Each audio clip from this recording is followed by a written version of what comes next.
As a wise person once said, you can't judge a book by its cover. And never has nature proved this more pointedly than in the case of the adorable North American horned toad.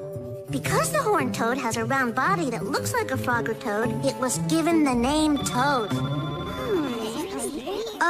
Unlike frogs and toads, which are amphibians, the horned toad is actually a lizard and is found only in dry areas. Excuse me, class. Hello? Yes? Of course. Yes, I know. The black hat. Yes, of course. Okay, bye then. I'm sorry, class. Now, about this toad that isn't a toad. 3:15 already? Everyone, please enjoy pages 68 to 75 for tomorrow, and I'll see you in the morning. That was really strange. Yeah, Miss Grotke never got a phone call in class before. Or run out of class like a sprinter without asking us if we had any questions. Yeah, and she didn't flash us her usual 2 sign. That's a peace sign, Gus. Clearly, Miss Grotke's mind is on something else. Something besides our little school. No way. The only important place to teachers is their classrooms. Is it, Spinelli? I mean, have you ever asked yourself what teachers actually do when school's over? I thought they just sat at their desk real still until we come back. Nah, I always figured they worked out at a faculty gym somewhere. You think? Come on. Serious postulation. Oh my, oh bummer. I'm gonna be late. Oh, children, I didn't see you there. Well, I really must run. Peace. Did Miss Grotke have handcuffs? Yeah, and a handkerchief, too. Talk about you're weird. What could she possibly need those for? Don't know, Gretch, but I'm up to here with questions. I say we get some answers. Hold up, there she is. Boy, Miss Grotke's always telling us to keep our desk neat, but look how messy her trunk is. Yes, quite peculiar.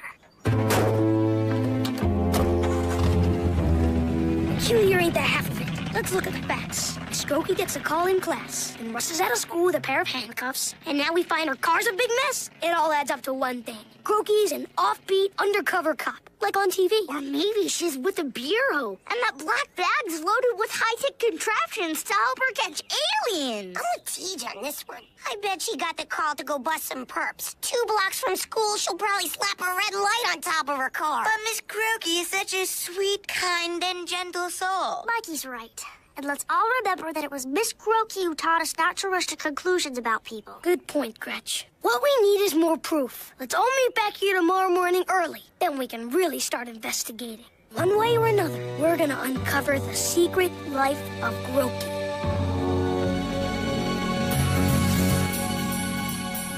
Hey, guys, see anything good and suspicious yet? Nope. Me and Gus have been staked out since 6:28, and all Miss Grotke's done is clean up the classroom and check papers. Correction, Tej. At 6:42, she did leave the room briefly for a drink of water. Nothing weird about that. Guys, look!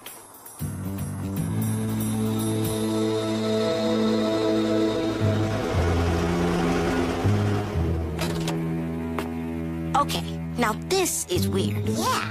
Who is that schmendrick? Maybe he's her husband. I don't believe Miss Grotke is married. Shh. Something's going down. Here we are, G. I believe this is the item. Thank you, V. This is exactly what the program calls for. Right then, everything is go. What is that thing? My guess, it's some sort of police box. Whatever it is, it's evidence. Perhaps it contains a disguise. One of you is right. I'm almost certain of it. Cheerio! Look, that MO sticker on the bumper.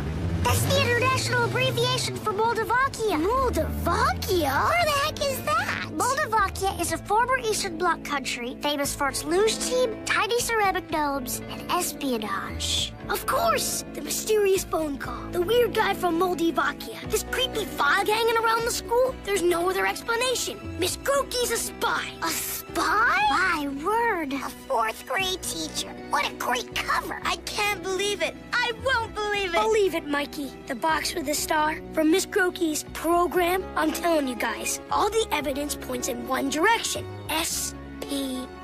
Actually, it's SPY. But TJ makes a rather compelling argument. But wait a second. Is she one of ours or one of theirs? In 1988, a consortium of multinational conglomerates founded the Free Will Games, a series of sporting events held every 8.5 years to encourage international cooperation and goodwill. Yes, Vince? Miss Grotke, in these so-called games, you root for the team representing our United States of America, do you not? Of course I do, Vince. So, in that spirit of international cooperation, many nations... Yes, Gus? You root that way because the U.S. is the best country in the whole wide world, right, Miss Grotke? That's not necessarily true, Gus. In fact, many countries do far better than the United States. Oh, yeah? Name some. Well, historically, Scandinavian countries have done quite well. And of course, there's no beating the Moldovakian luge team. I see. Well, guys, it's a tie. 14 for our side, 14 for them. Which means we know as much about Miss Grotke's loyalties as we did before. There's one thing we haven't checked out. That box. I say we look inside. If it contains U.S. nuclear airplane secrets, we know she's one of them. If it contains plans for tiny ceramic gnomes, she's one of ours. Well, what are we waiting for?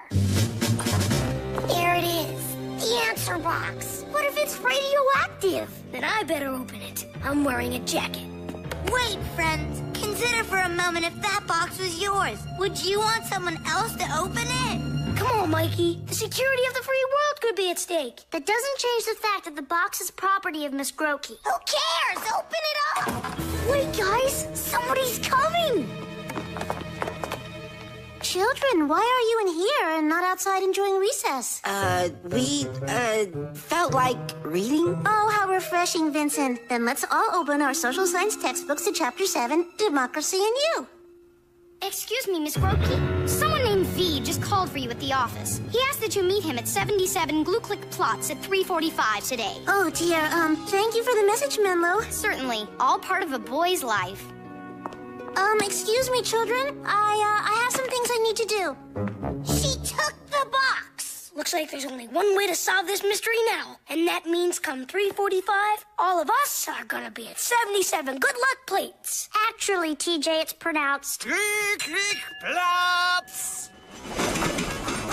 Okay, guys, we got 5 minutes before Miss Grotke's supposed to arrive. Then we'll see what kind of after-hours espionage Miss Grotke's involved in. Whoa! A spy ring in Little Bavaria? Such deceit in the happiest neighborhood in town. It can't be. Hey, guys, this is number 77. A used bookstore? It's gotta be a front. Yeah, who in their right mind would go into a used bookstore? Well, actually, I occasionally... Quick, guys, Secret Agent Grotke at 10 o'clock.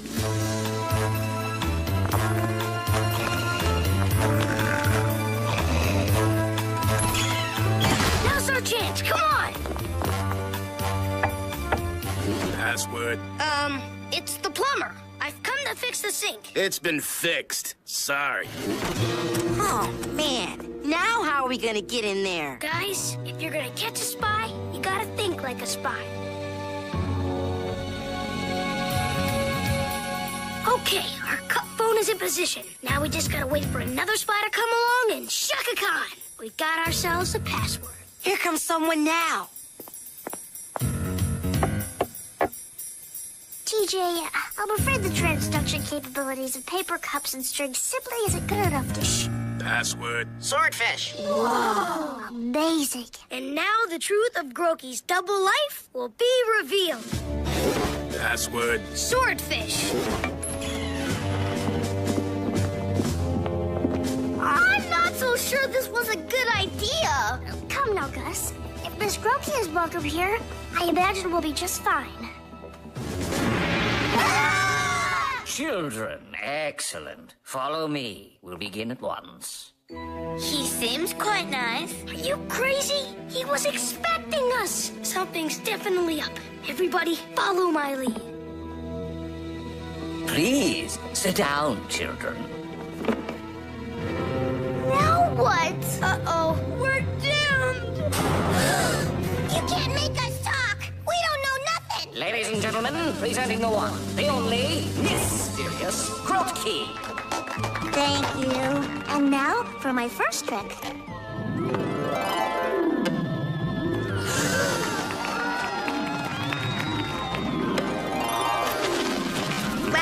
open that box in the classroom.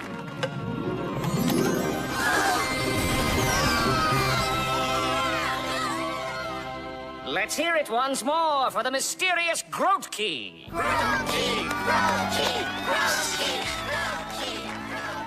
My goodness, what are you kids doing here? We were going to ask you the same thing until we figured it out. You really had us going there, Miss Grotke. What with the leaving early and the phone calls and the magic box. And those cool trick handcuffs. That was truly a great escape. I almost leapt up to save you. Thank you all. I'm glad you enjoyed it. It just goes to show you can't judge a book by its cover. Or a horny toad, neither. What question, Miss Grotke?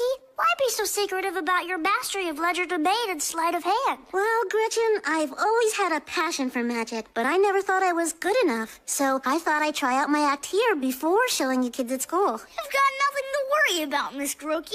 You're the best magician ever. Well, then, perhaps I can start using my magic in class, or even teaching you kids a trick or two, like how to do this. Wow! I'd like to propose a toast to the not-so-mysterious Grotke, a neat lady, a loyal American, and a magician par excellence. Actually, TJ, the term is par excellence. Check. And a heck of a teacher, too.